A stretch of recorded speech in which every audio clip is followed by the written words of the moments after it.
අයිබෝන් ඔබලන්ට සුබ දවසක් වේවා. මුදික්‍රියේෂන් ඇකඩමි එක හරහා අද දවසේ මම ඔබලන්ට ලස්සන වීඩියෝ එකක් ගෙනල්ලා තියෙනවා. ඔයාලට පුළුවන් මේක ස්වයංක්‍රියාවක් විදියට හරි ඔයාලට කරගෙන යන්න. ඒ වගේම අපි දන්නවා මේ තියෙන කොළ වර්ග ඔයාලට පේනවා මේ අපේ අවට පරිසරයේ තියෙන කොළ වර්ග. මේ දේවල් අපේ ගෙවත්තෙන් හොයාගන්න පුළුවන්. මේ තියෙන්නේ කරපිංචා, මේ තියෙන්නේ මොනර කුඩුම්බිය, මේ ගොටු කොළ, මේ තියෙන්නේ වැල් පෙනෙල. මේක ගොඩක් ගුණදායකයි මේ වැල් පෙනෙන. ඔයාලා දන්නවා මේ සේරම කොළ වර්ග මම අද වත්තට ගිය වෙලාවේ කොළ කැඳ එකක් හදන්න කියලා හිතාගෙන තමයි කඩාගෙන ආවේ. පස්සේ මට ඒක ටිකක් වෙලා ගිය නිසා හදාගන්න බැරි වුණා.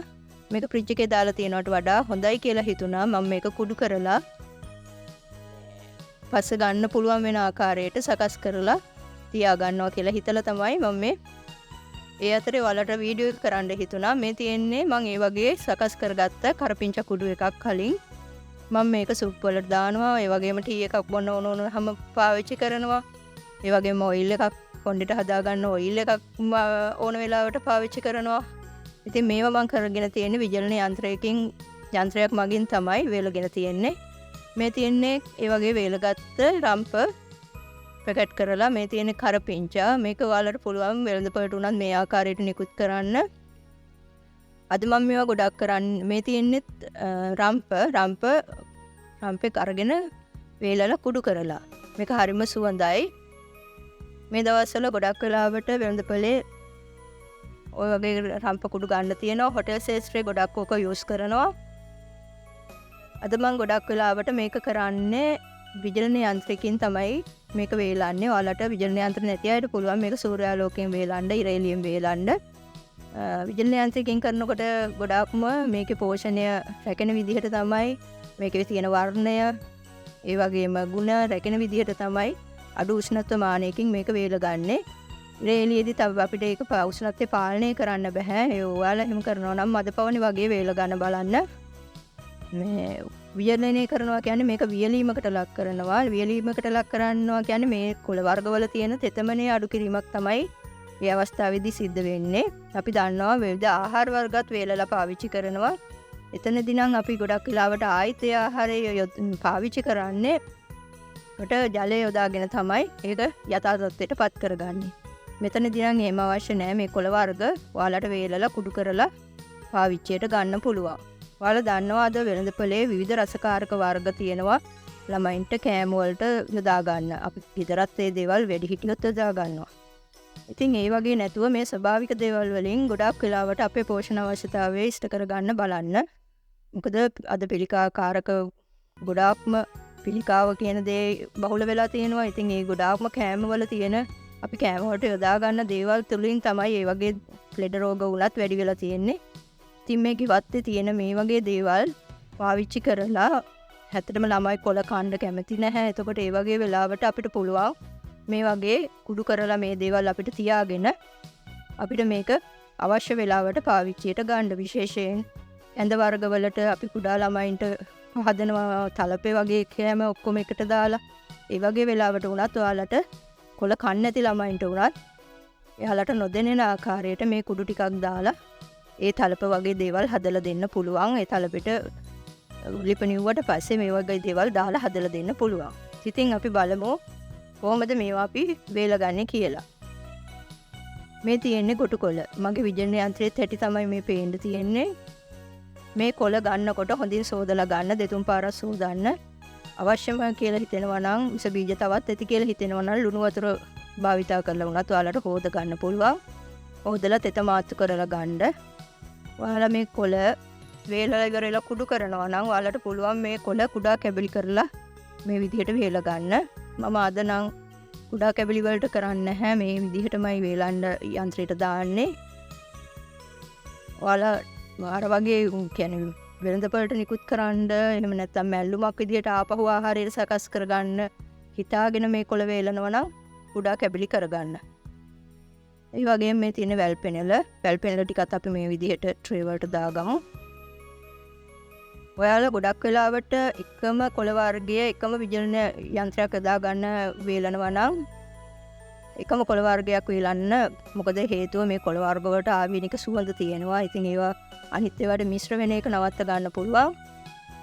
මම මේ වීඩියෝ එකෙන් මේ කොළ වර්ග ටික ඔක්කොම එකපාර ඔයාලට පෙන්වන්න ඕන හින්දා තමයි මේ විදියට වෙන වෙනම ට්‍රේස් වලට මේවා අසුරු ගන්නෙ. මේ තියෙන්නේ මොන්ට්‍ර කුඩුම්බිය. ඒකෙන් මට ටිකයි හම්බුනේ. අත් දෙවිලා. ඒකත් මම කපන්නේ නැතුව මේ ආකාරයට දණ්ඩ පිටින්ම වේලා ගැනීමකට අද ලක් කරනවා. මේකත් ගොඩක් කැඳ වර්ග වලට එහෙම යොදා ගන්න ඖෂධීය ගුණයක් තියෙන දෙයක්. මේ තියෙන කරපිංචා. කරපිංචා වුණත් ඔයාලට පුළුවන් අර මං කලින් පෙන්නපු විදිහේ පැකට් කරලා තියෙන එකේ පෙන්නලා තියෙන්නේ මං කරපිංචා හූරලා අරගෙන ඔලවෙන් කරලා වේල ගන්න එක. මම මෙතනදී නම් මේ ඉති ටික එහෙමම තමයි පාවිච්චි කරන්නේ.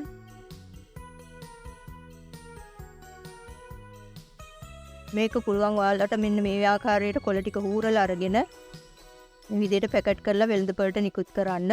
අපි දන්නවා මේ වගේ දේවල් ගොඩක් වෙලා තියන්න බෑ කියලා එළියේ.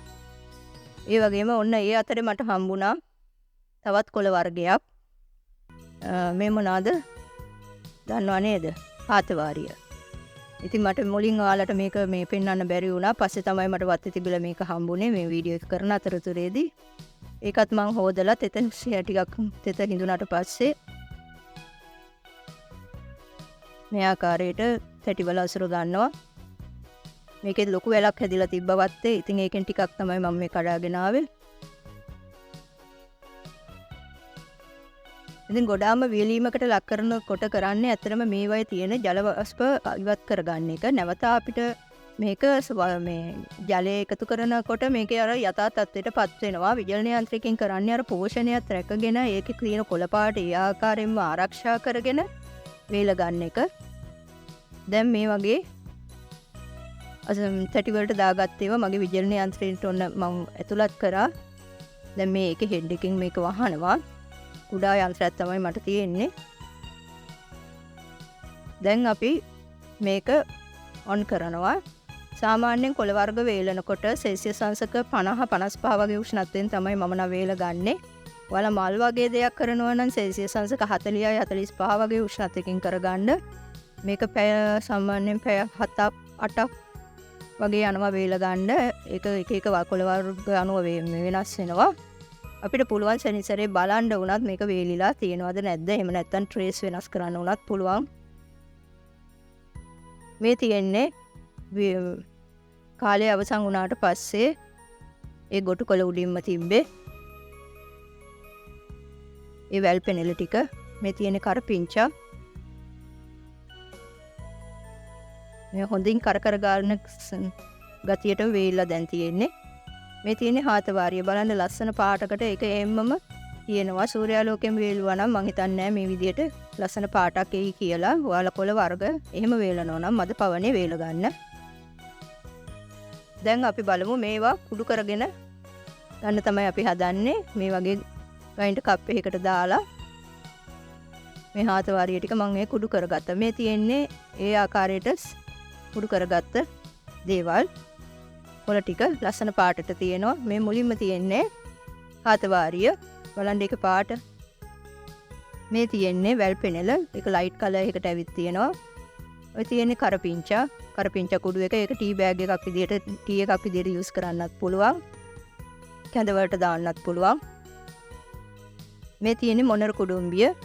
ඒකෙන් මට ටිකයි තිබුණේ. ඒක ටී කට් එකක ගානට කැපිලා තියෙනවා. ඒ තියෙන්නේ ගොටු කොළ. ගොටු කොළ එකත් මේක ටී එකක් විදියටත් යොදා ගන්න පුළුවන්.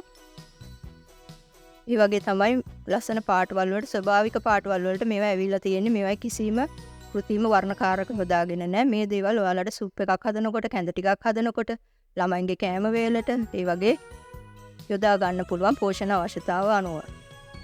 මේ තියෙන්නේ ඒවෙන් හදාගත්ත ටී බෑග් වලින් තේ විදියට මම ඒවා හදාගෙන තියෙනවා. ඒවයිත් ස්වභාවික පාට තමයි ඇවිල්ලා තියෙන්නේ.